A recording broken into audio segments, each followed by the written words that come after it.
The house on Wrenhollow Lane had stood empty for nearly 30 years. It was a crooked old Victorian, sun-bleached and slumping, its once white paint now a blistering gray. Locals called it the Crying House, though no one could quite explain why, just whispers. But the Miltons weren't locals. Eric and Dana Milton bought the house for a song, thrilled at the idea of restoring a classic. It was big. Their two children, Zoe and Jack, loved the attic, which had a round window shaped like a teardrop. "It's got character," Dana said, running her fingers along the warped banister. "It's got history," Eric said, slapping a hand against the wall. The wall shuddered. That first night, Zoe woke to the sound of crying, faint, muffled, like someone sobbing into a pillow. She crept into her parents' room, but they were sound asleep. The next morning, when she asked about it, Dana frowned. "I heard it too," she admitted. "Probably the pipes."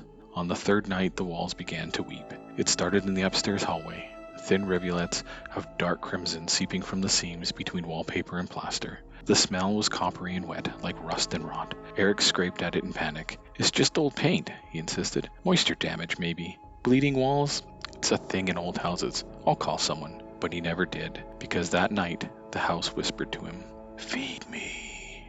The voice came from the walls, not loud, not angry, just hungry. When he told Dana, she thought he was joking. "You've been watching too many horror movies," she laughed. But her smile faded when Jack found their cat Muffin, dead the next morning. No blood, just a hollow body and two small punctures where life had been drawn out of it. The weeping stopped that day. The walls dried, the house exhaled, and Eric began to understand.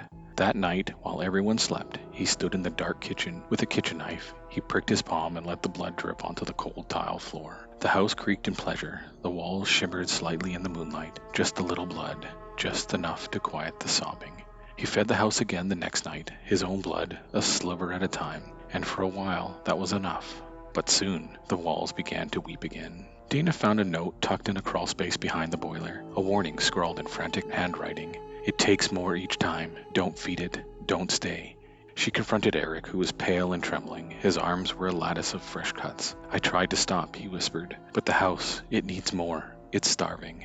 That night, Zoe woke screaming. Her arms were covered in red welts, like tiny mouths had kissed her skin. The house groaned, its floorboards flexing like a hungry stomach. They tried to leave. The front door won't open, the windows won't break, the walls pulsed, alive and angry. "You live here now. You feed me." In desperation, Dana spilled a bowl of blood from the fridge Eric had been saving in the mason jars. The walls absorbed it greedily, calming. They were trapped. Now each week, someone in the family bleeds. They've stopped asking questions, stopped looking for a way out. Every room is a mouth, every creak a growl. They feed the house when it asks, because if they don't, the walls start to cry again. And when the walls cry, they know what comes next.